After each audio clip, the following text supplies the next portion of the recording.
there's so many different types of commercial property. You know, anything occupied by a business is a commercial property. And so if you think about how many businesses there are, how many different types of commercial there are, it's really dangerous. Looking at low risk strategies like rates, which is real estate investment trusts, or some sort of crowdfunding platforms, is that something that you would recommend to start with to kind of learn how this market even works? Australia, America, or in Europe, in Poland, in Germany, in France, all the lease structures will be slightly different. Asking prices at the moment are too high, but my experience with working with lots of clients is that, prices well below asking prices are being accepted at the moment. There's quite a lot of motivation in the market at the moment.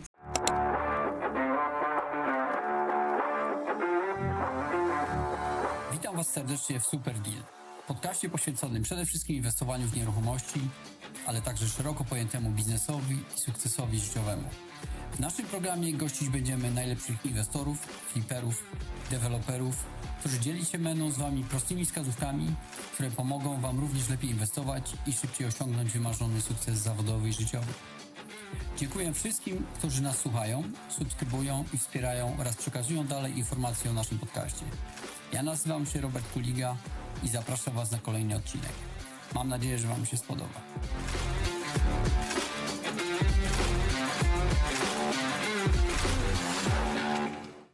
Hello, everybody. This is Robert Kuliga. Welcome in another episode of my podcast, Super Deal, podcast for property investors in Poland mainly, but not only in Poland. I hope lots of investors from other countries will listen to us today. And I have a really pleasure to host my guest, Suzi Carter. Hello, Suzi. Hi, Robert. How are you? Good, very good. Good to see you again after quite a few years. Absolutely. It's been a while, hasn't it? Yes, exactly. So I kind of invited you here today because you are the biggest expert in commercial properties I know. I'd like to ask you some questions if that's not a problem. Of course, yeah. No, get far away. Yes, and the topic of our recording today, our episode, is unlocking commercial properties for everyday investors. Because I think a lot of investors, including myself, think that commercial properties are really something much more difficult, something you need to have a lot of money to start with. And I would like to demystify that a little bit and help our listeners and people that watch us as well to learn a few bits and pieces about investing in commercial properties. Absolutely. Yeah, I can definitely do that. Okay, so to kick things off, I would like to maybe ask you to introduce yourself a little bit for our listeners to tell a few more things about you. How did your journey with property investing started? How many years ago? Yeah, sure. So rather depressingly, I've been in property for 30 years. So I qualified as a chartered surveyor in 1995. And I had a corporate background until 2015. So commercial property has always been something that I've specialized in. So I started off my career at CBRE, big international firm of commercial agents, where my very first job was helping to manage Regent Street in London, which was pretty cool. I helped manage, obviously I was only a graduate in those days, but I helped manage portfolios of offices, industrial, retail. And then I've worked for a developer, and I went to work for Chartwell for B&Q, where I was doing acquisitions for B&Q when they were acquiring their big stores across the UK. And then latterly I was director of land securities, and I managed retail warehouse parks and shopping centre, big portfolios there. And then in 2015, I decided that, for a long time before, I'd wanted to kind of pluck up the courage to leave the corporate world and to set out on my own journey. But when you're a chartered surveyor, nothing really trains you. That nothing prepares you to be an entrepreneur, put it that way. So it took me a little while to get myself in that position. And then I gave it the corporate world in 2015, started doing my own investment, both my husband and I, and also with JV partners. And I roll on now kind of 10 years. We've got a, decent sized portfolio. And I also help train investors to invest in commercial property. and do exactly as you were saying in terms of demystify commercial and make it really accessible to people. So it's been quite the journey. Okay, and just to maybe kind of draw on that experience with the big corporate world, what would be the biggest lessons you kind of could tell or pass to our listeners? I mean, that many years at corporate, different companies, very big portfolios, I assume, several billions probably. Yeah. What were the lessons? Yeah, I mean, I think the biggest lesson that I learned by being in the corporate world is how to approach things really strategically. Of course, a big REIT or a big developer, you don't scattergun invest. You don't go out and say, right, I fancy investing in this today, or I might just do that. A lot of thought goes into what you want, the direction of travel, the kind of assets you want to invest in, what kind of returns you're looking for, what kind of asset management or development you're going to do, how you're going to resource it. And I think kind of my perception coming into the more SME world is that a lot of that thought doesn't happen as much. And I think sometimes there's a bit of shiny penny syndrome. I mean, don't worry, I've been victim to that as well. So I definitely I'm not talking about others necessarily. It's very easy to fall into. There's all these exciting strategies. But I think the way I approach my training with my clients now is highly strategic, because you can waste a lot of time, a lot of energy, which actually is something that a lot of people don't have, by kind of scattergun investing. And in commercial, it's even more important because there's so many different types of commercial property. Anything occupied by a business is a commercial property.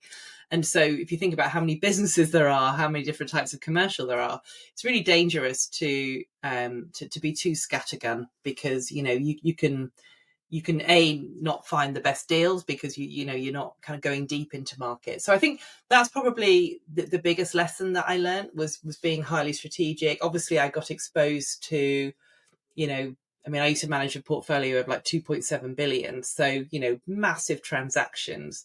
But I think the same rules apply at that level as they do at £150,000 kind of level as well. So, kind of how to add value, how to approach commercial, and ultimately how to exit commercial as well. Because, thinking about the whole lifespan of your ownership of assets is also really important. Mm-hmm. Great. Would you agree that kind of commercial property investing, it's more or less similar in many, like European countries at least? I mean, there are some things that basically work same way, and doesn't matter which market are you in. Yeah, I think you need to approach commercial in exactly the same way. There are definite differences. The primary differences are like lease structures in different countries. So obviously, in different countries, whether that's in Australia, America, or in Europe, in Poland, in Germany, in France, all the lease structures will be slightly different.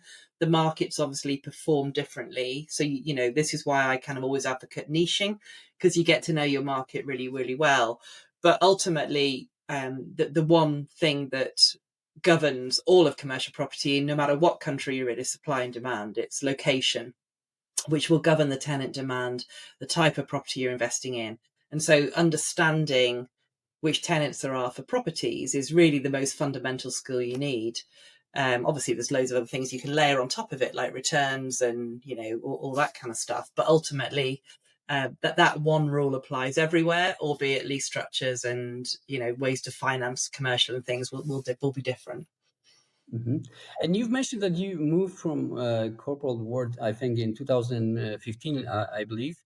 And so, what was the biggest motivation to kind of for that shift? And how did that allow you to approach commercial property more maybe creatively? If you could just elaborate a little bit more on that. Yeah, I mean, I think I got really disillusioned with the corporate world in terms, so there was push and pull factors. I think the push factor for me was I got quite disillusioned. A lot of when you reach the higher echelons of corporate, I was a director latterly, you spend more time in meetings than you do actually looking at property and managing it. So it's kind of like, is this what I really got into the business for? And I just wanted to, like, definite believer that you've got to try. You have different seasons in your life, and it was just time for me to try a different season. So, I mean, ultimately, I wanted freedom. And what I've noticed by working with hundreds of clients now is that, the motivation very often isn't money. It's something that gives you like freedom or time with your family. And that was definitely the motivation for me. Was not, I just had a small son.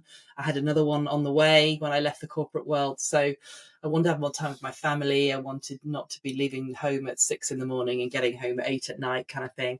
So obviously it's got its own challenges. being an entrepreneur, working for yourself, you have your own ups and downs and stresses and everything. But I think, I never regret it. I think it's been quite the journey. And I think, being able to pivot the knowledge I've had from the corporate world into my own investing, and then obviously now helping others by using that knowledge, has just been invaluable, really. And, it's something that I'm so glad I've been through, so that I can come out the other side, where I am now. Because you also, at this stage, you also educating other people about, in many ways, because I know you have your own academy, you have your own podcast about commercial properties.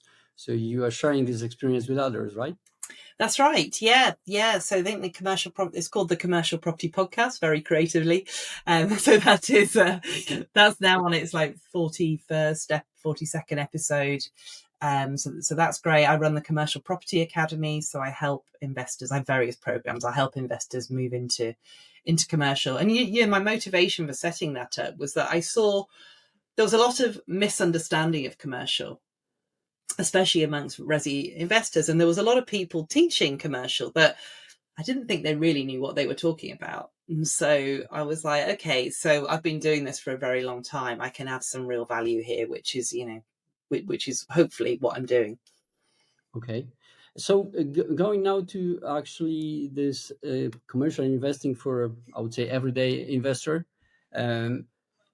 what would you say are the key differences? Because it seems like commercial property, like I said, is quite intimidating especially for the beginner investors. I would say even more advanced that focus on residential, like myself.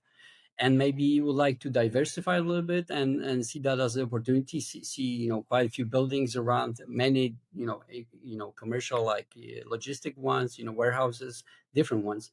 So what do you say are the key differences in how like everyday investor could draw on that and diversify portfolio? Yeah. So I think that the really big difference is that the way that you value commercial, and I'm talking about the UK here, so I can't speak for Poland or other countries, but I think it's the same. Yeah, I'm sure it is the same. Yeah.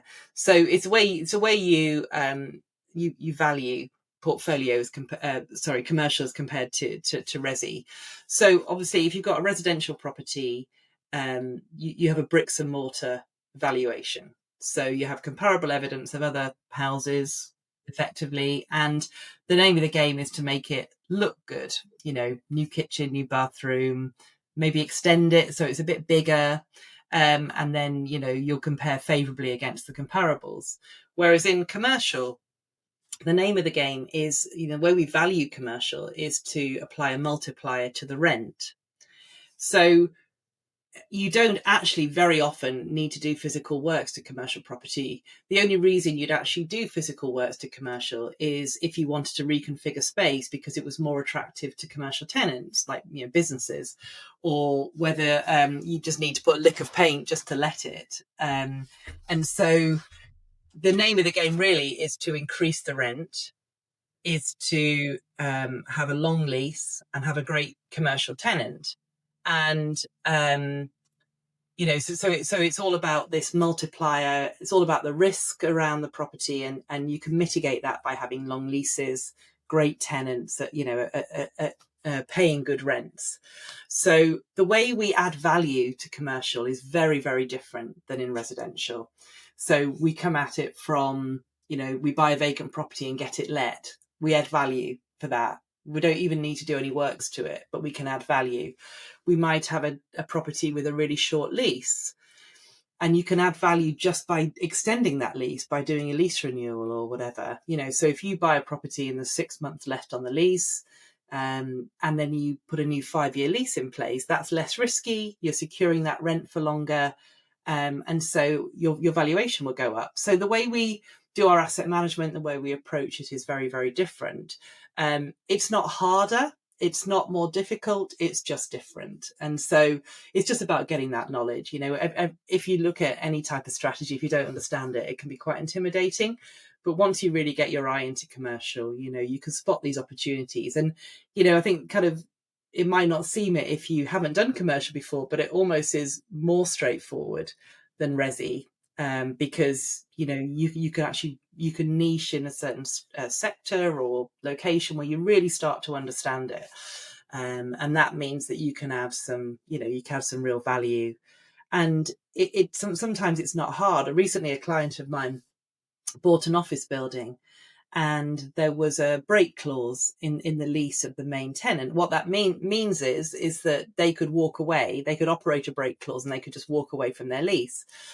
And literally all he did was, before he bought it in auction. All he did was, before he bought it, he actually spoke to the tenant and said, "Are you going to leave?" And they said, "No, we're not. We've invested a lot of money in this property." Now, of course, you have to do your checks and balances on that. You can't always take that as read. But roll on 6 months, that tenant didn't leave, didn't operate their break clause. They actually had a rent review at that time, and the rent went up.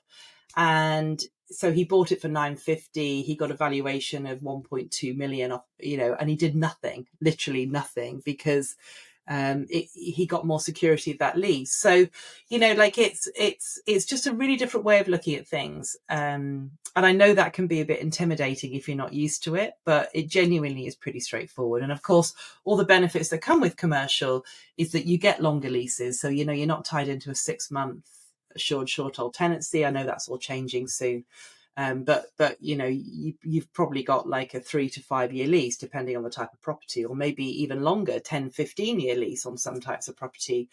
You have full repairing and insuring leases, which means that you're pretty much hands off. Your tenant will manage the property for you. They're almost like your property manager.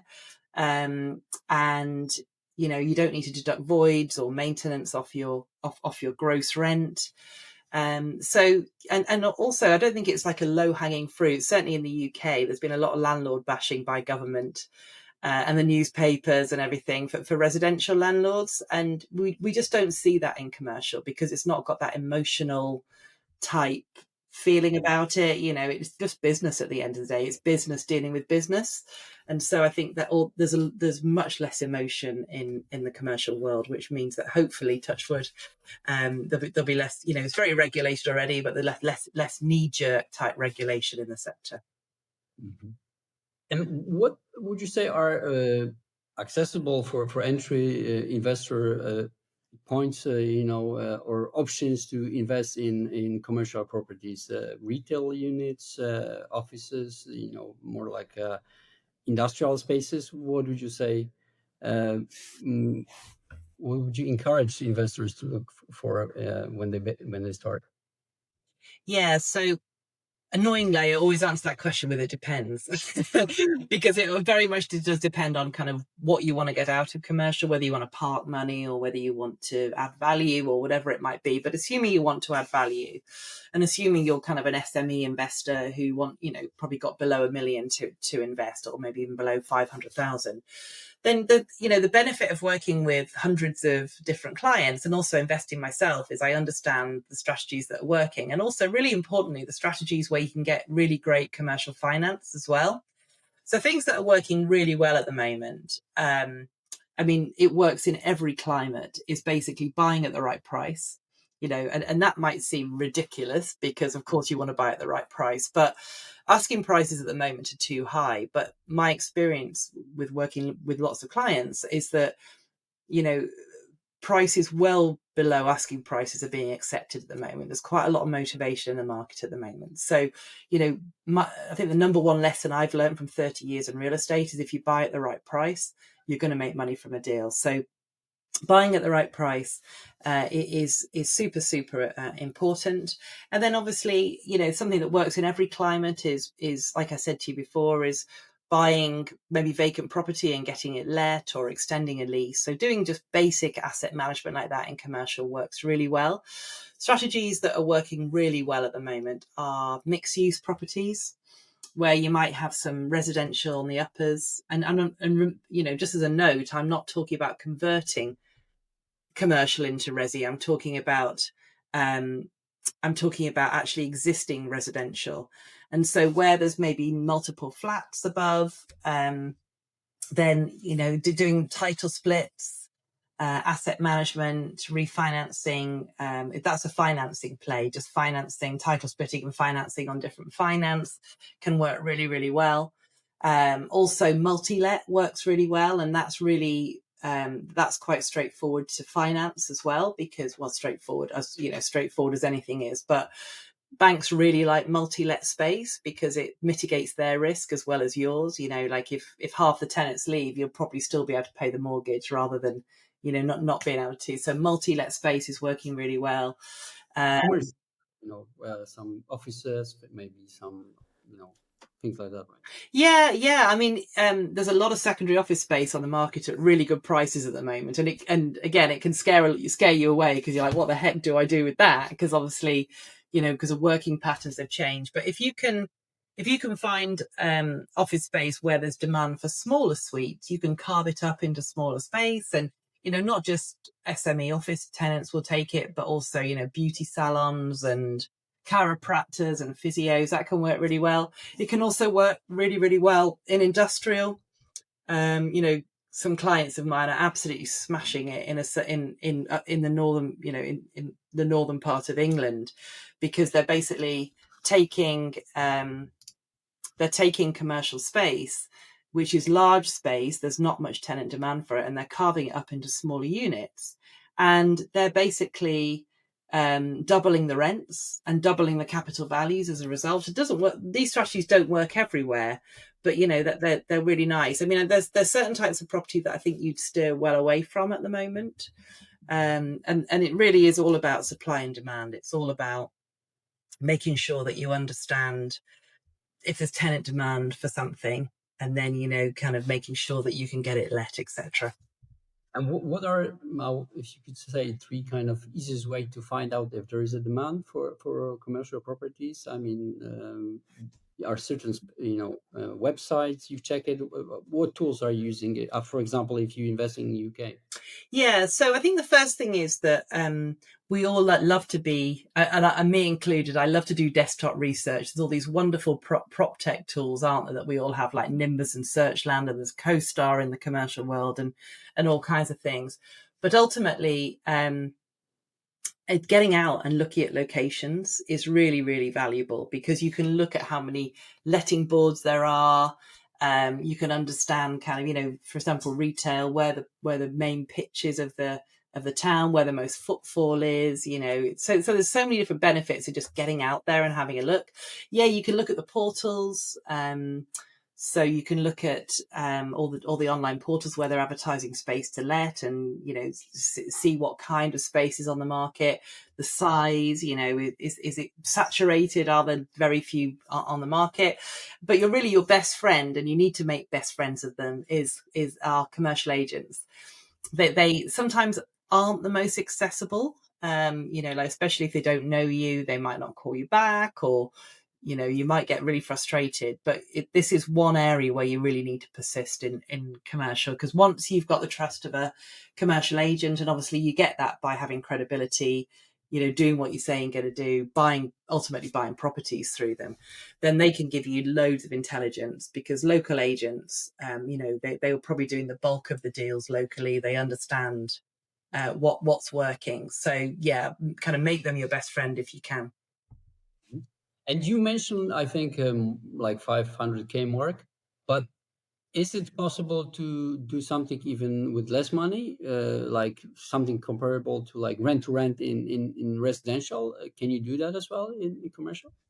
Yeah, so absolutely you can. You can, like, so for example, the strategy I said to you before about industrial, you could take a lease on an industrial unit and subdivide it and let it out to subtenants. The only kind of slight caveat I'd make to that is that commercial leases are very different than residential leases. And so the liability and how onerous that is on the tenant is quite high with commercial leases. So you need to be very, very careful that you can let to other tenants beneath you, because otherwise you're left holding the baby for the rent, the repairs, and the maintenance and everything.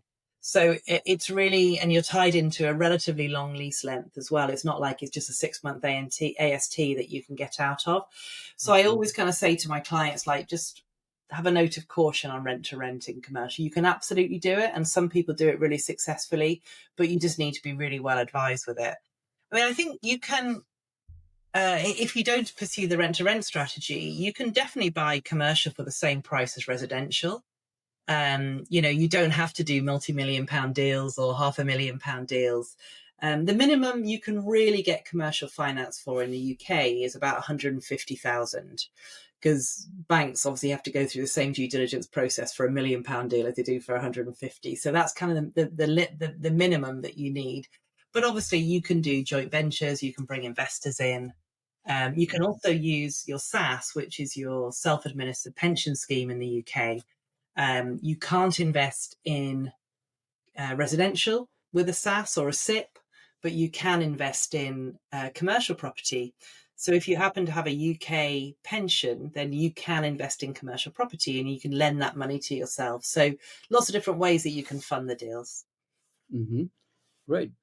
You've also kind of talked already about some advantages like higher yields, longer leases. Are there also some sort of tax benefits? Because I assume you mainly invest in commercial with as a company, right? Or you can do it also as an individual person.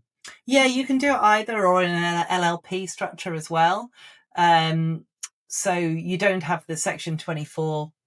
Well, the problems aren't as big in commercial as they are in resi, so you can invest in your own name if you want to.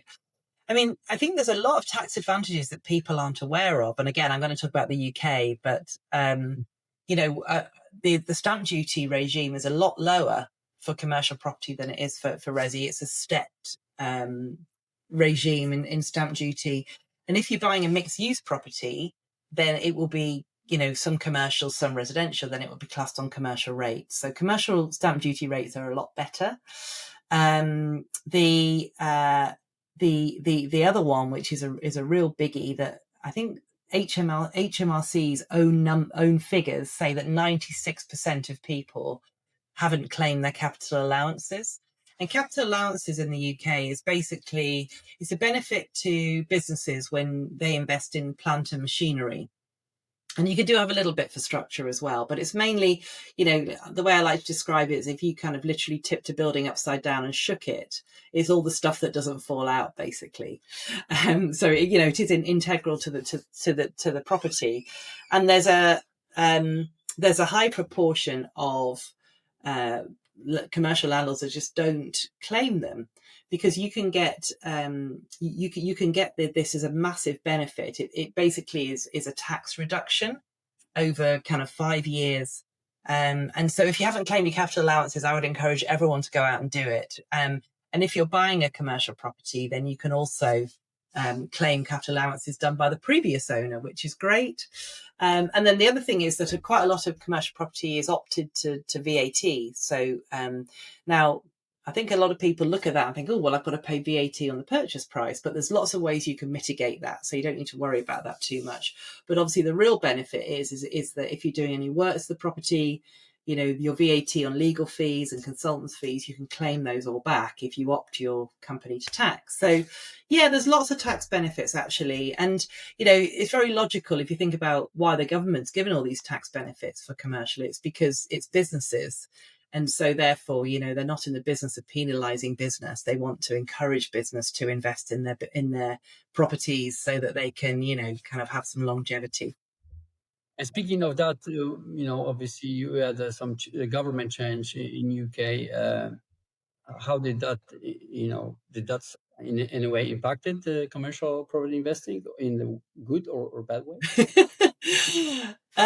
Well, yes. I mean, it has impacted all investing. I think it has. So basically, ever since Liz Truss came in and did her mini budget back in, when was it? It feels like forever ago now, but 2023, was it? 2022? 2020, yeah. Basically, the commercial property market really did drop after that because confidence was lost, and also confidence was lost in the government. So bond yields rose, commercial property yields had to rise as a result because they're very closely tagged together. So we've been in a down market now for about almost 3 years, actually. And whilst you always hear rumblings at the top end of the market saying, "Oh, we're in a recovery," the fact is, and this isn't a party political broadcast, I think this is just the fact that businesses are not feeling very confident about what's happening with the Labour government. I think there's a lot of kind of brace, ready for the October budget, which who knows what Rachel Reeves is going to throw at us. And, the last budget, what happened, last October, was that business rates went up. Business rates doubled for a lot of retail. That isn't great for business. It's not great for landlords because if tenants are spending all their money on business rates, they're not spending it on rent. The cost of employing people went up with, the cost of employers' national insurance and, all these restrictions on kind of employing foreign workers, and the minimum wage went up. And so business costs are increasing all the time. And of course, if business costs are increasing, like I said, affordability to pay rent and to, sentiment and confidence to sign long leases is low because, and if business are thinking that there's threats, more tax hits, what really the UK PLC needs is a period of consolidation. It needs a government or a budget that basically encourages business and makes them feel confident to invest, because we all know that sentiment destroys markets. And at the moment, I think business sentiment is pretty low. So, as I say, I'm trying to take any political kind of comment out of it, because that genuinely is what's happening. If you were speaking to businesses in the UK, that they would probably reiterate what I'm saying. And so as commercial landlords, what we want is we want our tenants, we want the businesses occupying our properties to be super confident. We want them to be really happy. We want them to be optimistic. And that's just not happening at the moment. Mm-hmm. I'm not sure if that's going to comfort you, but I can tell you that a very similar situation is happening in Poland now. Right. Same issues raising because of energy, inflation, maybe now a little bit less, but we had a quite big inflation. We did exactly the same. I mean, we raised the cost of labor and things like that. So, but I'm sure on the same time, it's a good time to invest then, because I'm sure the market will overcome it somehow, and not maybe with this government or maybe with the next one, we'll see. But I'm sure we'll get better, and it's always a good time to invest in property, especially if you find a good deal and you negotiate right price, like you said. Yeah, I mean, we're definitely in. I mean, I think problems are opportunities, and as the masses run for the hills, that's when we all need to kind of think carefully about piling into the market, because, as I said, you can get crazy prices accepted on certain types of commercial at the moment, and we're in this window of opportunity where prices are lower, and they don't come around very often. It's once in a decade type opportunities. So yeah, and all you need is an increase in sentiment in both the investing community and in business, and the window of opportunity is over. So I do think it's a great time to invest at the moment. Obviously, you need to make sure that you put checks and balances in place to protect your assets. That's fine. Long leases, good tenants, etc. But yeah, it's a fantastic time to invest. I hear about deals when people buy some, actually in that case, a friend of mine told me commercial or mixed use with lots of flats, that's like for 50% of the original price that was purchased, a few years ago. Yeah. That's kind of he got. So it's a really, in that case, obviously you need a little bit more money, but there are some deals to be found as well. Speaking on the flip side, what other, I would say, besides those that you've already mentioned, risk could you think about for beginning investors that we should look out for? Yeah, I mean, I think, as I say, it's all about supply and demand. So, there's certain sectors that have really struggled since COVID. So you're talking about kind of prices going down. Well, a lot of retail values halved during COVID. Now, if I was being kind of slightly cynical, I'd say that probably should have happened 5 years ago, honestly, with some types. But, you go to some towns and you can see that there's barely anybody there. There's loads of empty shops, and the GDV doesn't stack to convert to maybe resi. And so they're the kind of locations where, unless you've got a very specific use in mind, I would avoid like the plague, because you're probably not going to be able to let the property. And so why would you, unless you, as I say, unless you can reconfigure or repurpose, and you've got a very specific use in mind, then the risk is just too great. On the flip side, there's certain retail locations that are absolutely booming. So of course, you can't generalize on anything. You just have to look. But yeah, and then obviously, again, like big office blocks. So again, a problem and opportunity in some locations, in some configurations, an amazing opportunity maybe to repurpose to other uses. In other locations, where maybe the GDVs don't stack or there's no demand, then a real problem. And whenever you're letting to a commercial tenant, you always need to make sure that you check them as a business. We call it the tenant covenant. Never let to a tenant if you haven't worked out kind of what their balance sheet looks out like, kind of what profits they've made. And then, make sure that you put some protection in place, like personal guarantees, rent deposits, guarantors. There's lots of different ways that you could protect yourself with your commercial lettings, but you just need to make sure that you go through that process. And, I think kind of also I recommend niching. So basically doing some upfront strategic work where you find locations that work really well. I think locations that hit the trends. So, an example is in Manchester, the tech quarter in Manchester, rents have gone up by 40% over the last 2 or 3 years because there's such a lot of tenant demand in for that particular business in Manchester. And, that's great for the future. Whereas if you're in a location where maybe industry is exiting, and relying on government grants, which are kind of starting to reduce. And obviously there's a flip side. So the most dangerous thing you can do in commercial really is generalize. It's about kind of getting out in the car, speaking to commercial agents, speaking to other investors and working out some of these niches and micro niches that work really well, where there's good tenant demand. Because if you scattergun invest, you're having to learn it every single time, and you're going to make mistakes because, if you've got one deal in Aberdeen, next deal in Kent, another deal in London, it's absolutely possible to do, but, you really do need to understand markets before you invest in them. And then you need to make sure you have multiple exits. If there's only one exit on a property, i.e. let it as a whole to the existing tenant, for example, then that, for me, that's alarm bells because, with commercial, markets do change, economies do change. And so if you've got multiple exits, let to the existing tenants, split it up and let to 2 tenants, let the uppers to offices, convert the uppers to residential or whatever it might be, then that you're protected going forwards, then you're not going to lose money. Risk management. Exactly, yeah. Okay.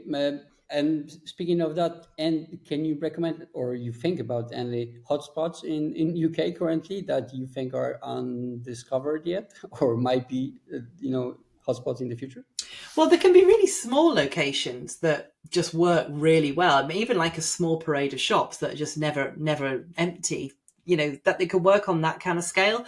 But if you're asking me from a global, if I was to helicopter up and think about, are there different areas that work really well? I mean, obviously renewables, life sciences, AI, technology, tech, all big growth businesses, logistics, still lots of demand for logistics, data centers, kind of at the larger scale. You wouldn't bet against any of those at the moment, I don't think. Self-storage is still working really, really well. There's still lots of demand for that. In terms of areas, like areas where there's lots of investment, where the fundamentals are strong, like around airports, ports. There's an area between kind of Oxford and Cambridge, kind of hitting in Bedford, Milton Keynes area, where the government said they're going to relax planning requirements. They're going to invest in infrastructure. Why? Because it's in between the two major universities and they want to invest in life sciences. So they want business to go to that location. So yes, you're probably not going to invest, depends on the size of your pockets really, but you're probably not going to invest in a big life sciences facility. But, what about offices or smaller offices that support some of the runoff businesses from that? What about some of the shops close by to those facilities that might be booming because there's lots of workers? So, that kind of thing can work well. You need to be a bit careful when the government says they're going to invest in areas, because quite often it doesn't happen. So we had like the investment zones, that the free ports that the previous government said that they were going to invest in, but we're not really seeing that much happening in that. So yeah, kind of, there's different pockets of the country that are working, renewables in the northeast, that's working, that's working well. But, that there's little micro pockets everywhere that work. Like if anybody tells you that there's, commercial's not working, then there's definitely little pockets everywhere where it is. But with the rising cost of energy, does UK have any option of, I'm asking because you mentioned the data storages, which obviously have to do with the AI and things like that. Is it going to be a good niche, you think, in UK as well, with a high cost of energy? I mean, it has to happen basically in some ways or another. Yeah, I mean, I think there's a high cost of energy everywhere, really. It just depends whether the use can justify the cost, really. So it's what a tenant will do is they will basically look at all their fixed costs, so their business rates, their energy costs, their cost of staff, their cost of goods, and they will put all that into the mix. And the rent really is the residual of all of that, once they've taken into account their profit. So, kind of, this is why if you can invest in boom sectors that have the affordability after all those costs and still can afford to pay the rent, that's where you're going to make some money.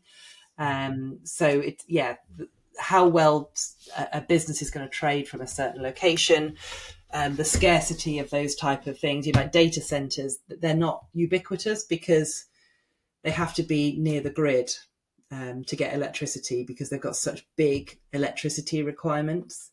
So, you can't put a data center everywhere. There's only certain locations that they'll go, and therefore automatically those locations are becoming more valuable. So energy can work for and against you in a way. Sure. And do you actually think that with obviously limited experience that many investors has, looking at low risk strategies like rates, which is real estate investment trusts, or some sort of crowdfunding platforms, is that something that you would recommend to start with, to kind of learn how this market even works? You think good? I'm not sure. Are there any crowdfunding platforms for commercial properties in UK? Or? Yeah, I think there are. I think there are. Yeah, I've never used one actually, which is why I'm kind of a little bit, kind of got a question mark over that. But you can definitely invest in REITs, real estate investment trusts, and if you look at a lot of the REITs, their share price versus their net asset value is like way out of kilter. I.e., their share prices seem, on the face of it, really low, because obviously the value of their assets is much, much higher. But obviously you just need to, I'm not an expert in stocks and shares. I can't advise as to whether that's a good or a bad investment. But yeah, you can definitely, if you didn't want to invest in direct real estate, you can definitely do that. You can invest in unit trusts as well. You can obviously invest with commercial investors who are going out and investing. You could do like a lend and learn with commercial investors who are experienced. There's lots of different ways you can access it. If you don't want to be directly involved, for sure. That could be a viable option as well. Any other tips for a beginner investor? If you could maybe think about three biggest or main advice or tips for those investors besides those that you've already mentioned. Yeah, I mean, I think don't be intimidated by commercial. Genuinely, once you understand it, it can be a lot more straightforward than residential, and you don't need to put a spade in the ground very often to actually do any works. So I think number one is really kind of get the knowledge. It doesn't have to be through me, but just get some knowledge to invest. Like, I wouldn't recommend people go out and invest without any knowledge, because it can be complex. You need to understand how a commercial lease works, for example. And if you don't do that, you're very reliant on your solicitor, who may or may not get it right, let's face it. So just get some knowledge. B, I think, is one of the most common things I think I see where people fall down is just not taking enough action. And I did a 2-week action and accountability challenge on my kind of public Facebook group recently, and what was quite interesting about that was, a client said, gosh, it's just got me off my backside to actually go and look at commercial. If it's something you're thinking, I must go out and find some commercial deals, but you just haven't been doing anything. You can just put 15 minutes aside in the day and just look at the portals, call commercial agents. Obviously, ultimately you'll be doing viewings, but that's the only way to start to understand commercial, is by looking at property and speaking to people involved in it. Go to local business or property networking meetings and just kind of get under the skin a bit more. So third, I think, just go out and speak to a broker, because commercial is a financing game. And I think there's a lot of perception amongst new investors to commercial that they won't be able to get commercial finance. But if you were to speak to my broker, I think he would say that anybody, obviously, make sure you've got a good credit rating, etc. But pretty much anybody can get commercial finance. The rates or the LTVs might differ. But, so I think there's a lot of perception, or maybe a lot of myths about commercial that can be busted quite easily. But really the best way to get going is just to look at as much property as you can. Immerse yourself as much in the business, because that's really the only way to get going. Mm-hmm. And okay, to just wrap up, you've mentioned your academy. Is this something that anybody can join, or you have to have some sort of some special things that you have to go through to join your academy? Get special initiation. No, I'm joking. There is no initiation whatsoever. No. So basically, I've got 2 main programs. So, and neither of which you need commercial investing experience for. So I've got the Commercial Property Academy. That's basically more of an online program. I do weekly deal clinics. I do monthly online training. So that's very much online based, but I have lots of people who move forwards really well as part of that. And I also have a board, and that's a 6-month in-person program where you get a lot more one-to-one support from me. And I basically hold investors' hands with finding their niche, finding their strategy, and then kind of getting deals done. So, but absolutely no barriers to joining that at all. Anybody can join those. Okay. And if someone would like to contact you, what's the best way to do that? So if you go on to www.suzicarter.com, www.suzicarter.com, and you can see all details of my training there. And on the contact page, you can book a call with me. You can contact the office and ask questions. So yeah, always really happy to have a call with people, or to answer any queries, because I think there is a lot of when you get starting anything new, there's always a lot of doubt. So we're always really happy to do that. Okay, you can join anytime, or it's like on a rolling basis, or it's just some period of time? The Commercial Property Academy, you can join anytime. That's just available whenever you want to join. The board, I have 2 intakes a year. So in September, the September board is full. So the next one is in end of March 2026, and we're taking deposits for that now. Okay, great. Well, I think we'll finish on that because still lots of questions. But I think just to start the topic with, I think we've mentioned quite a few and give some like a food for thought for our listeners and people that watch us. Thank you very much for your time. Thanks for all the information that you provided. Very interesting. I'm definitely exploring that more. I see that as the opportunity right now in the UK market, definitely, and I think it's a good time to explore it and invest. In my opinion, obviously in the right deal. Yeah, absolutely. Well, thanks so much for having me. I really enjoyed it. Thank you, Suzi. Thank you very much. And everybody, obviously, listen to our next episode and like us on the YouTube and join us for every podcast in the future. Thanks a lot. Thanks, Suzi, again, and talk to you later. Thanks. Mam nadzieję, że spodobał Wam się dzisiejszy odcinek podcastu Super Deal. Jeśli jeszcze nie jesteście naszymi subskrybentami, kliknijcie już teraz przycisk subskrybuj, aby mieć pewność, że nie ominie Was kolejny odcinek. Pamiętajcie, sukces, jak i porażkę można przewidzieć. Jeśli Waszym celem jest szybsza droga do sukcesu w nieruchomościach, biznesie i nie tylko, słuchajcie nas w kolejnych odcinkach. Do usłyszenia.